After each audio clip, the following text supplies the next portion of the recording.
You're watching this because something inside you knows you're capable of more. But let me tell you about a man who took discipline to a place so dark, so absolute, that it destroyed everything he loved before it could save him. His name was Marcus Chen, and for the first 32 years of his life, he was perfectly average. Middle management at a tech company, a girlfriend who was slowly losing interest, a gym membership he used twice a month. He wasn't failing, but he wasn't winning either. He existed in that comfortable gray zone where most of us live, telling ourselves that tomorrow will be different, that next week will finally start, that once things settle down, we'll become who we're meant to be. Then his father died. Heart attack at 58. And at the funeral, Marcus looked around at all the people talking about what his father had meant to do, the trips he'd planned to take, the novel he'd always wanted to write, the reconciliation with his brother that never happened. His father had spent his entire life preparing to live, and then time ran out. Something cracked open inside Marcus that day. Not motivation, not inspiration, something colder. He realized that he was on the exact same path, and the thought filled him with a terror so profound he couldn't sleep for 3 days straight. What happened next wasn't a transformation. It was an obliteration. Marcus didn't start with a gentle routine or a reasonable plan. He burned his entire life to the ground and rebuilt it on a foundation of pure, uncompromising discipline. He quit his job without another one lined up. He ended his relationship. He gave away most of his possessions. And then he created a set of rules so strict, so inflexible, that even hearing about them makes most people uncomfortable. He woke up at 4:30 every morning, not 4:35. Not 4:30 when he felt like it. 4:30 every single day, no exceptions. He didn't use an alarm because he trained himself to wake up naturally through sheer force of will, going to bed at the same time every night until his body had no choice but to comply. On the rare occasions he woke up at 4:31, he would stand in a cold shower for an extra 5 minutes as punishment. He eliminated every single decision from his life that didn't serve his purpose.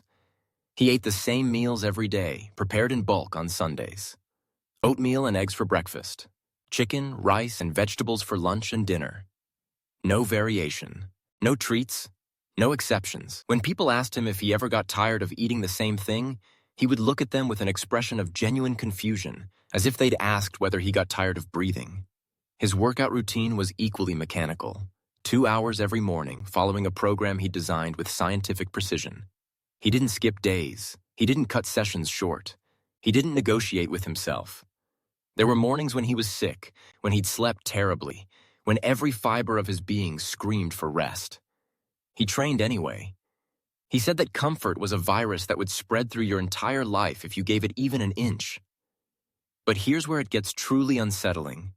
Marcus extended this same ruthless discipline to every aspect of his existence.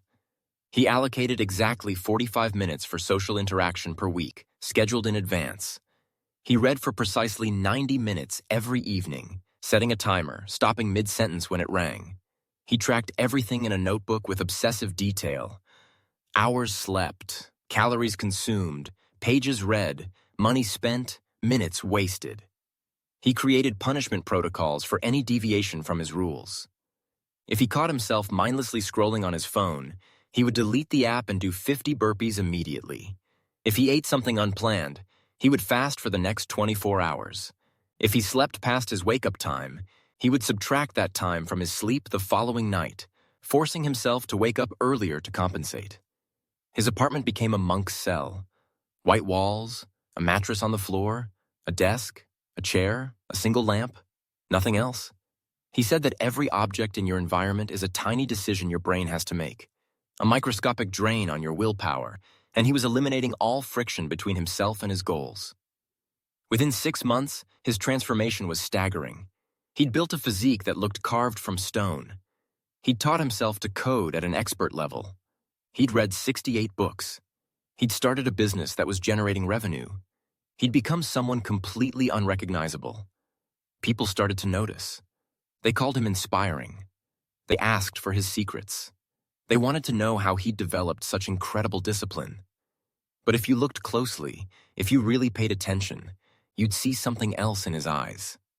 Something hollow. something that had been burned away in the forge of his own willpower. Because Marcus had achieved something most people dream about. He'd conquered himself completely. He'd eliminated weakness, inconsistency, and hesitation from his existence. He'd become a machine of pure execution. And it was destroying him. His old friends stopped calling because he never answered.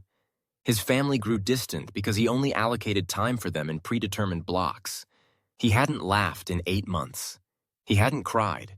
He hadn't felt much of anything except the cold satisfaction of checking boxes and meeting targets.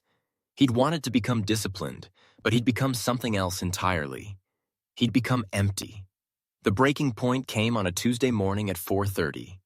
Marcus woke up, as he always did, and sat on the edge of his mattress, preparing to begin his routine. And for the first time in almost a year, he asked himself a question he'd been avoiding. Why am I doing this? What am I actually building toward? He'd started this journey because he was terrified of wasting his life. But somewhere along the way, discipline had stopped being a tool and had become a cage. He'd become so obsessed with optimizing every moment, with wringing maximum productivity from every hour, that he'd forgotten to have a life worth being disciplined for. This is the part of the story that should scare you. Not Marcus's incredible transformation, not his superhuman consistency, but the fact that discipline, taken to its extreme, can become just another form of self-destruction. It can become an addiction as powerful as any drug, a way of avoiding the messy, uncomfortable, beautiful unpredictability of actually being human. True discipline isn't about punishment and deprivation and turning yourself into a robot. It's about having the strength to do what serves your deepest values, even when it's difficult. And sometimes what serves your deepest values is rest, or spontaneity, or connection, or joy. Marcus learned this eventually. He didn't abandon discipline, but he softened it. He learned to be ruthless with his priorities, but gentle with himself. He discovered that the strongest form of self-control isn't the ability to force yourself to do hard things. It's the wisdom to know which hard things actually matter. The scariest level of discipline isn't the one that transforms your body or your bank account. It's the one that makes you forget why you wanted to transform in the first place. It's discipline that becomes its own purpose, a black hole that swallows everything that makes life worth living. So yes, develop discipline. Build habits. Get uncomfortable. Push yourself beyond what you think is possible. But never forget that discipline is supposed to serve your life, not replace it. The goal isn't to become invincible. It's to become fully alive.